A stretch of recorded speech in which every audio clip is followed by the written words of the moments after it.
వక్రతుండ మహాకాయ కోటి సూర్య సమప్రభ నిర్విఘ్నం కురుమే దేవ సర్వకార్యేషు సర్వదా జ్ఞానానందమయం దేవం నిర్మల స్ఫటికాకృతిం ఆధారం సర్వవిద్యానాం హయగ్రీవముపాస్మహే శ్రీ మహాగణాధిపతియే నమః శ్రీమాత్రే నమః. మాచిరాజు ప్రవచనాలు యూట్యూబ్ ఛానల్ ప్రేక్షకులందరికీ నమస్కారం. మన జీవితంలో లక్ష్మీ కటాక్షం సంపూర్ణంగా కలగాలంటే అలక్ష్మి దూరం కావాలి. అలక్ష్మి అంటే జ్యేష్ఠాదేవి. ఈ జ్యేష్ఠాదేవినే దరిద్ర దేవత అనే పేరుతో పిలుస్తారు. అసలు ఈ జ్యేష్ఠాదేవి ఎవరు? ఎలా పుట్టింది? జ్యేష్ఠాదేవి రూపం ఎలా ఉంటుంది? జ్యేష్ఠాదేవి దరిద్ర దేవత మన చుట్టూ ఉందని, మన ఇంట్లో ఉందని ఎలా తెలుస్తుంది? దరిద్ర దేవతను పోగొట్టడానికి మనం పాటించాల్సిన విధి విధానాలేంటి? ఇవన్నీ కూడా ఈ వీడియోలో మనం తెలుసుకుందాం. ఎప్పుడైనా సరే లక్ష్మీదేవి సంపూర్ణమైన అనుగ్రహం కలగాలంటే ముందు అలక్ష్మి వెళ్ళిపోవాలి. దరిద్ర దేవత జ్యేష్ఠాదేవి వెళ్ళిపోవాలి. ఈ జ్యేష్ఠాదేవి ఎవరు? ఎలా ఆవిర్భవించిందంటే, దేవతలు దానవులు పాల సముద్రాన్ని చిలుకుతున్నప్పుడు పరమేశ్వరుడు కాలకూట విషాన్ని స్వీకరించిన తర్వాత లక్ష్మీదేవి పాల సముద్రం నుంచి రావటానికి ముందే ఈ జ్యేష్ఠాదేవి పాల సముద్రం నుంచి బయటకు వచ్చింది. అంటే జ్యేష్ఠాదేవి దరిద్ర దేవత లక్ష్మీదేవికి సోదరి అని పురాణాల్లో చెప్పారు. అంటే లక్ష్మీదేవి అక్కయ్యే జ్యేష్ఠాదేవి. జ్యేష్ఠాదేవి పుట్టిన తర్వాతే క్షీరసాగర మథనంలో లక్ష్మీదేవి ఆవిర్భవించింది.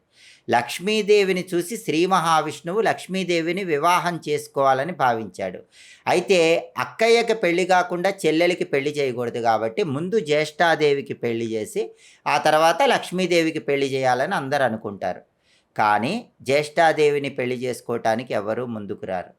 ఆ సమయంలో శ్రీ మహావిష్ణువు ఆజ్ఞ ప్రకారం ఉద్దాలకుడు అనే పేరు కలిగినటువంటి మహర్షికి జ్యేష్ఠాదేవినిచ్చి వివాహం చేస్తారు. ఈ జ్యేష్ఠాదేవి ఉద్దాలక మహర్షితో పాటుగా ఆయన ఆశ్రమంలోకి వెళ్ళేసరికి అక్కడ యజ్ఞయాగాదులు జరుగుతూ ఉంటాయి. తల్లిదండ్రులను గౌరవిస్తూ ఉంటారు, పెద్దలను గౌరవిస్తూ ఉంటారు. దాంతో జ్యేష్ఠాదేవి భరించలేక ఏడుస్తూ ఉండిపోతుంది.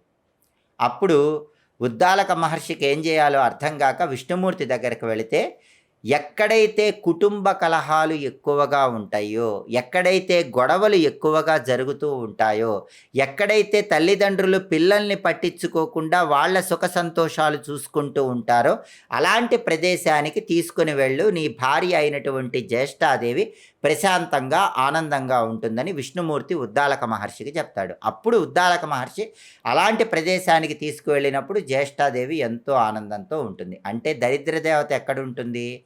ఏ ఇంట్లో అయితే కుటుంబ కలహాలు ఎక్కువగా ఉంటాయో ఆ ఇంట్లో దరిద్ర దేవత ఉంటుంది. ఏ ఇంట్లో అయితే భార్యాభర్తలు ఎప్పుడు అరుచుకుంటూ ఉంటారో ఆ ఇంట్లో దరిద్ర దేవత ఉంటుంది. ఏ ఇంట్లో అయితే పెద్దవాళ్లను తల్లిదండ్రులని గౌరవించరో ఆ ఇంట్లో దరిద్ర దేవత ఉంటుంది. ఏ ఇంట్లో అయితే పిల్లల్ని పట్టించుకోకుండా తల్లిదండ్రులు వాళ్ళ సుఖ సంతోషాలు చూసుకుంటూ వాళ్ళు ఆహారం స్వీకరిస్తూ ఉంటారో అక్కడ దరిద్ర దేవత జ్యేష్ఠాదేవి ఉంటుందని పురాణాల్లో చెప్పారు.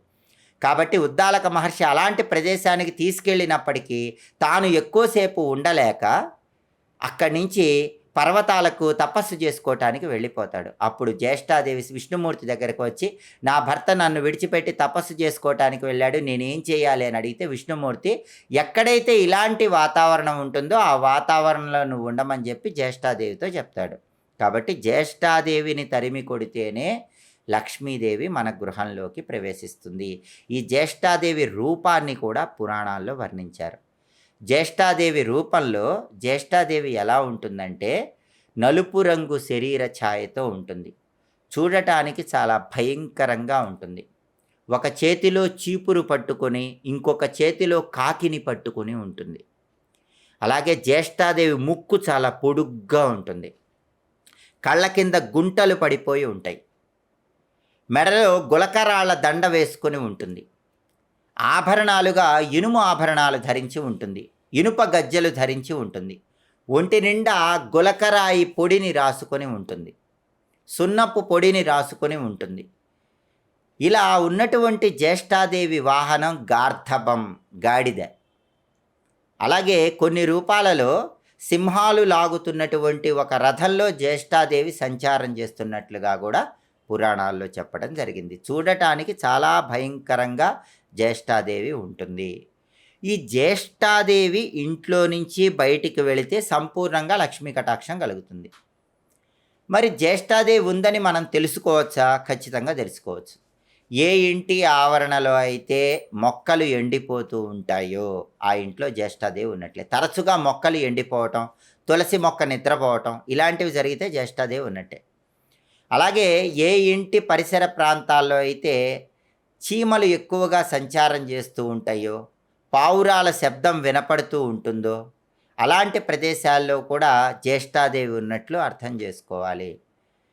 అలాగే జ్యేష్ఠాదేవి ఉన్న ఇంట్లో ఎప్పుడూ కుటుంబ కలహాలు ఉంటాయి. జ్యేష్ఠాదేవిని సంపూర్ణంగా గృహం నుంచి బయటికి పంపించాలంటే ఇంటి ముందు భాగంలో సింహద్వారం దగ్గర కొన్ని వేలాడదీయాలి. అవేంటంటే నిమ్మకాయలు, మిరపకాయలు వేలాడదీయాలి. జ్యేష్ఠాదేవికి వగరు పదార్థాలన్నా, పులుపు పదార్థాలన్నా, కారం పదార్థాలన్నా ఎంతో ప్రీతిపాత్రం. అందుకే నిమ్మకాయలు, మిరపకాయలు కలిపి ఇంటి గుమ్మం ముందు కట్టినట్లయితే జ్యేష్ఠాదేవి గృహంలోకి ప్రవేశించదు, దరిద్ర దేవత ఇంట్లోకి రాదు. మరి ఇంట్లో ఒకవేళ దరిద్ర దేవత ఉంటే అలాంటప్పుడు ఇంట్లో ఉన్న దరిద్ర దేవత బయటికి ఎలా వెళ్ళిపోతుంది? ఇంట్లో ఉన్న దరిద్ర దేవత బయటికి వెళ్ళాలంటే సాయంకాలం పూట శుక్రవారం రోజు మీ పూజా మందిరంలో ఆవు నెయ్యి దీపాలు వెలిగించి, ఆ తర్వాత గుమ్మానికి 2 వైపులా కూడా దీపాలు వెలిగించి ఒక మంత్రాన్ని 21 సార్లు చదవాలి. ఆ మంత్రం ఏంటంటే ఓం ఐం హ్రీం శ్రీం జ్యేష్ఠాలక్ష్మీ స్వయంభువే హ్రీం జ్యేష్ఠాదేవ్యై నమః. ఇది మంత్రం. ఓం ఐం హ్రీం శ్రీం జ్యేష్ఠాలక్ష్మీ స్వయంభువే హ్రీం జ్యేష్ఠాదేవ్యై నమః. ఈ మంత్రాన్ని శుక్రవారం సాయంకాలం పూట పూజా మందిరంలో దీపాలు వెలిగించి 21 సార్లు కానీ 11 సార్లు కానీ చదవండి. దాంతోపాటుగా గుమ్మం బయట కూడా దీపాలు వెలిగించండి. ఆ తర్వాత ఒక ప్రత్యేకమైనటువంటి ధూపం ఇంట్లో వెయ్యండి. గుగ్గిలము, సాంబ్రాణి పొడి, ఎండు కొబ్బరి చూర్ణము, ఆవు నెయ్యి, పంచదార వీటన్నిటినీ కలిపి మండించి ఆ ప్రత్యేకమైన పొగ ఇంట్లో వెయ్యండి.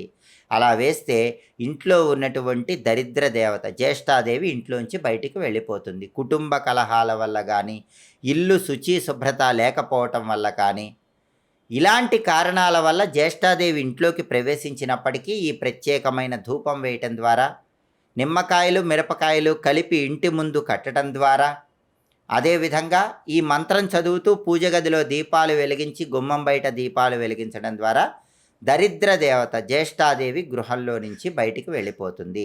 అప్పుడు లక్ష్మీదేవి సంపూర్ణమైన అనుగ్రహానికి ప్రతి ఒక్కరూ సులభంగా పాత్రలు కావచ్చు. అలాగే ఈ జ్యేష్ఠాదేవి మహిమలను తెలియజెప్పేటటువంటి కథలు ఎన్నో పురాణాల్లో చెప్పారు. జ్యేష్ఠాదేవి మహిమలను తెలియజెప్పేటటువంటి ఆ పౌరాణిక కథలేంటో తర్వాత ఎపిసోడ్లో తెలుసుకుందాం. పురాణాల పరంగా లక్ష్మీ కటాక్షాన్ని సిద్ధింపజేసుకోవటానికి, దరిద్ర దేవతను గృహం నుంచి బయటికి పంపించటానికి ఎలాంటి ప్రత్యేకమైన విధి విధానాలు పాటించాలో తెలుసుకోవాలనుకుంటున్నారా? అయితే మా మాచిరాజు ప్రవచనాలు ఛానల్ తప్పకుండా చూడండి. మా వీడియోస్ మీకు నచ్చినట్లయితే మా ఛానల్ లైక్ చేయండి, షేర్ చేయండి. మా ఛానల్ వీడియోస్ 10 మంది మిత్రులకు పంపించండి. మా ఛానల్ని సబ్స్క్రైబ్ చేసుకోండి. పక్కనున్న బెల్ సింబల్ నొక్కటం మాత్రం మర్చిపోకండి. సర్వే జనాః సుఖినో భవంతు. స్వస్తి.